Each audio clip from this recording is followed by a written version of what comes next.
You're welcome this evening. Yes. Yeah. Welcome, my beautiful Manchester United fans, lovers, well wisher. We love you. I love all of you so much. Thank you for your time. Thank you for your love. I want to say thank you for everything that we've been doing this season. Thank you so much. Right. I appreciate you so much. Thank you for your. I just want to say thank everyone. Also, I want to know if you can hear me right now. I want to know if you can hear me right now. Right. I just want to know if you can hear me at this point. Can you hear me? Can you hear me at this point? I want to know if you can hear me. Yeah, I want to know if my. All right, thank you. I can hear myself now. So, guys, today we want to talk about Manchester United interest in young Diomande, the Ivory Coast international. Also, Manchester United midfield dilemma. We are going to talk about the boxing match game that will be coming up pretty soon. All of this we want to talk about. But first of all, I want to say Merry Xmas to everyone. It's Boxing Day. I hope you are unboxing your gifts nicely. Yes, loads and loads of gifts have been sent in from different people, and I actually want to use this opportunity to appreciate every one of you who's supporting this channel, every one of you who's supporting this brand. I appreciate your comments. I appreciate your viewership. I appreciate everything it is that you are bringing to this channel. Thank you to every one of you. We've been live before, but we could not hear. I think there are technical difficulties that made us not to be able to, that made the viewers not to be able to hear me. And I think, or I believe right now that you can hear my voice. So thank you to everybody who's joining. Thank you. As soon as you're joining the live, click on the notification button, click on the subscribe button, subscribe to the channel. And this is a Manchester United fan channel. We talk about everything Manchester United. And now, before the Boxing Day match will be commence, we want to talk about a few things at Manchester United. First of all, we talk about Manchester United is interested in Yan Diomande. He plays for Leipzig, and Ruben Amorim in one of his press conferences talked about having a player like Ahmad in the other side, right, the left channel of the wing back position. He talked about having a player like Ahmad there, and Yan Diomande is not a household name right now, but then Manchester United and its scouts has found out this guy, and he's being rumored to be very good. So I actually had to start watching Yan Diomande, or to try to see what this guy has in stock. And I'm going to tell you one thing, yeah, that Manchester United will be signing a gem if we get Yan Diomande. He is actually excellent. Now, when I say he's excellent, it is not about his build-up play. It is not about how he joins the attack, but then his ability to defend. His speed to cover up. Like I love what I saw. I love what I saw with his speed. Thank you so much. Yeah, I am very fine. And Aruyo, I'm very fine.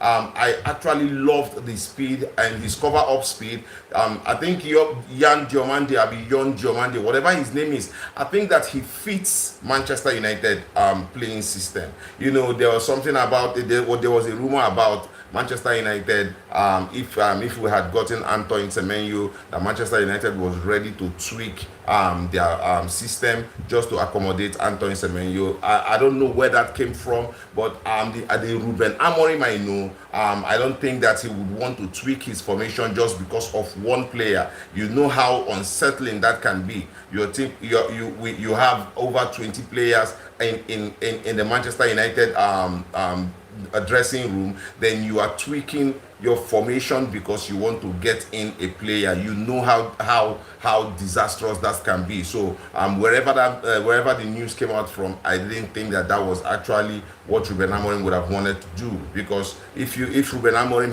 had to turn Amad Diallo, if he had to make Amad Diallo play the wing back position, then if we got Semenyo would have also played the wing back position. Yes, going from back to front. Yes, and now the news is that Manchester United has turned their attention to Yan Diomande. He's Ivory Coast. He's 20 years of age, and he has the pace. I think he has the physicality. He has the trickery. He's so trickery, and going forward, so he will be a very very good fit for Manchester United if Manchester United is able to get their interest across and then get the deal done. Yan Diomande is actually an excellent player for me at his age. I know that when he comes to Manchester United, the pressure will be there. He would have to do better than he's doing at Leipzig right now. Yes, he would have to up his game. He would have to do better because the pressure of playing for Manchester United is on a different level. And Manchester United are fans that will always want to be by the side of the player. Look at what Dogu is doing for Manchester United. With everything that is happening, Manchester United is still Manchester United fans are still behind Lenny Yoro and Patrick Dogu. There's a question from Sorry. Say, are we getting any proper CM in the winter? What do you think? Yeah, we'll come back to this question. Yeah, I'll come back to your question. I will give you an answer. But right now, Manchester United is interested in Yan Diomande, and we know how much we are suffering on the left side of Manchester United attack. You know we are suffering. Diogo Dalot is not putting in enough work, and also Patrick Dogu, I feel, has not come to master, or he has not come to acclimatize with the system that Manchester United is playing. I thought that he has, for a winger, he has one of the worst crosses here. I mean Patrick Dogu. Also for Diogo Dalot, the same thing. I think that they are very, very bad, abysmal with crossing. Yes, he is very, very abysmal with crossing. Diogo Dalot. And the only thing I feel like is keeping Diogo Dalot at Manchester United is his work rate. And I don't think there is anybody it's just his work rate. He's a team player. He puts in his best whenever he's being called upon. That is what I think about what's his name, Diogo Dalot. But for Patrick Dogu, I feel like Patrick Dogu has a ceiling. He has time to develop. He has time to become a better player. He has time to learn how to put in decent crosses. Is very, very important for him to actually develop in that manner, because we have players who can run into the box, who can get headers. We have Benjamin Sekou, we have Joshua Zexi. Also, we have Matheus Cunha. These guys can actually get into the box and get headers. Also, Bruno Fernandes. But by the way, Bruno Fernandes will be out for several weeks. It's quite a shame. But then, Manchester United have to learn how to cope right now without Bruno Fernandes, because it's actually a shame that Bruno Fernandes gets injured in a critical period for Manchester United. It feels somehow, after the interview came out, after the interview came out of him saying that he's always available, he's always taking care of himself, and always making sure that he is able to give 100% for Manchester United, he felt a little bit, bad when Manchester United hierarchy were ready to sell him. They were ready to cash in on him, make money off him. And the only reason why he stayed at Manchester United was because Ruben Amorim gave him the assurance that the team is being built around him. So now, if we look at it, this guy has picked up an injury. Bruno Fernandes will be out for several weeks, and we know that we are without Matthias De Ligt. We also know that we are without Harry Maguire. We also know that Aiden Heaven has not become a full central defender. We see the defensive frailties with playing Lenny Yoro on the right side of the defense. All of these things are summing up together to actually create crisis at Manchester United, and this is why we actually want to see how Ruben Amorim will cope with all of this. Now, Manchester United have that interest on Yan Diomande. Yan Diomande is actually really good player. And then when it comes to central defensive midfield, Manchester United has a lot of options they are looking at. We all know that Manchester United has Carlos Baleba as their main target, but I think that actually is subject to shift, considering what happens between now and May, yes, next year. Between now and May next year, considering what happens, Manchester United will be looking at bringing in a CDM. Yes, it is very important for Manchester United. Ugarte does not have the legs anymore. Yeah, exactly. This is the high time for Mainu, but he's not available. I hope the kid get more chances to say. Listen, the manager made a statement in his press conference yesterday, and he said it that Kobe Mainu is the future at Manchester United. Kobe Mainu is being groomed to be our main number 8. Kobe Mainu is, even though his camp, the news that from his camp is that his development is being stalled, and not playing the World Cup, and he has to leave. He has to leave. Listen, I will say one thing clearly about Kobe Mainu. I think Kobe Mainu is 20 years of age. I think that he has ceiling. If we look at it, Kobe Mainu can play in the next 3 World Cup, 24, 28, 32. He can play in next 3 World Cup. He has time to develop himself to become a proper number 8. So I don't see the rush in Kobe Mainu playing, getting all of the playtime and all of these things. Manchester United is a very massive club, and any player who does not live up to expectation gets loads and loads of attention, and this attention might affect the players negatively. And that is why for me, I would not want to see a Carlos Baleba at Manchester United, because I'm going to tell you that the news about Manchester United going for Carlos Baleba unsettled Carlos Baleba. It unsettles the player, and the player came back from holidays and has not been the same player we saw last season. Carlos Baleba. One thing we know is form is temporary, class is permanent. We know the ability of Carlos Baleba. We've seen him do it for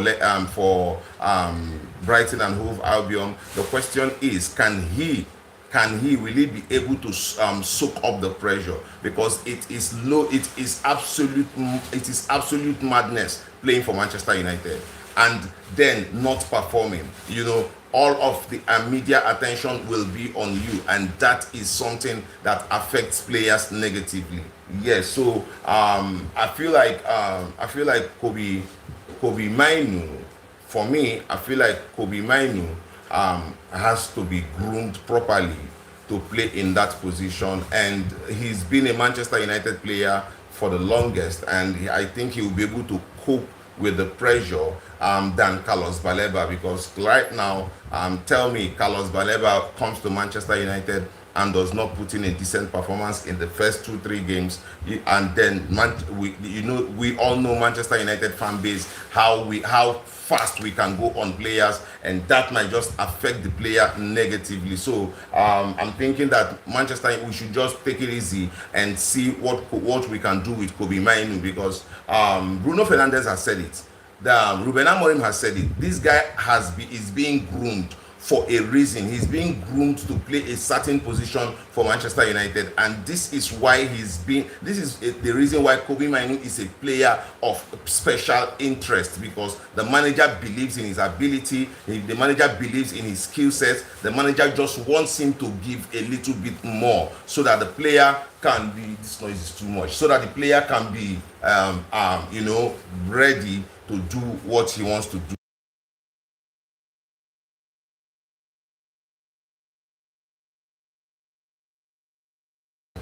So guys, like I was saying, sorry, there was a little miscommunication there. I would prefer that we groom Kobe Mainu.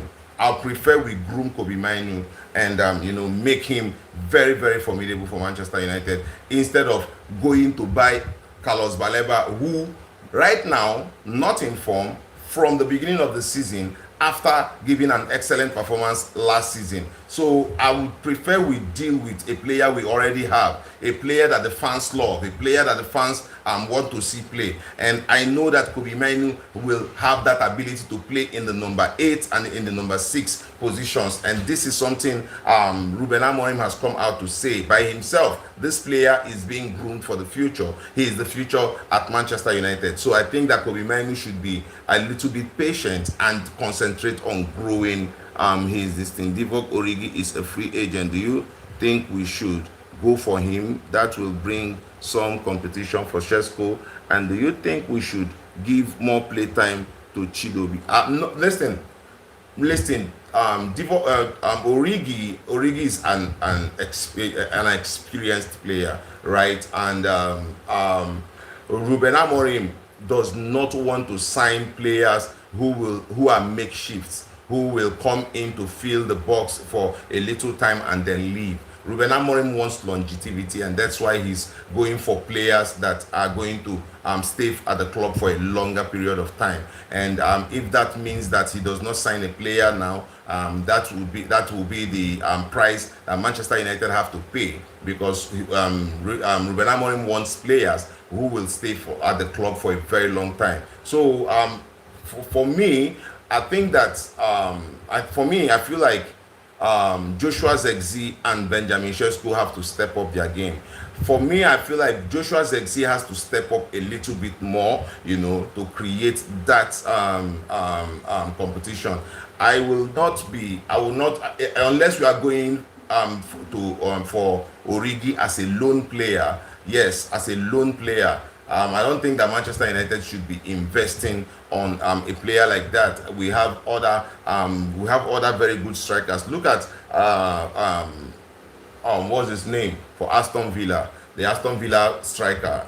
I think that if Manchester United had gone for him in the summer, if we had gotten him in the summer, it would have actually been better, because I think Oli Watkins understands the Premier League, understands what Manchester United want. Ruben Amorim has the trust for him, and I feel like if he had come into Manchester United, he would have been an instant hit, just like we've seen with Mbeumo and Cunha. He would have been an instant hit. And you know that, okay, let us look at this season. Manchester United is among the teams with the highest goals scored. Now, imagine Manchester United being among the highest goal scorers in the league. We are 7th. We are conceding way more goals than we should be conceding, right? But we are among the top goal scorers. Now, this means that chance creation and goal scoring has been solved at Manchester United by Ruben Amorim, right? And getting Divock Origi, really, I don't really see Divock Origi as someone who will come into Manchester United and give us a helping hand. I feel like Oli Watkins fits the bill more. I think Oli Watkins has that profile, that better profile than Divock Origi, and that was the player Ruben Amorim was pointing at. If we actually wanted to make sure that we have goals, create chances, put a poacher, I would go for Oli Watkins much more than Origi, because I think that Oli Watkins has that ability, is experienced. Yeah. Even if we get Watkins, still we have players short in left wing for chance creation. Yeah, and you know that we also want one thing.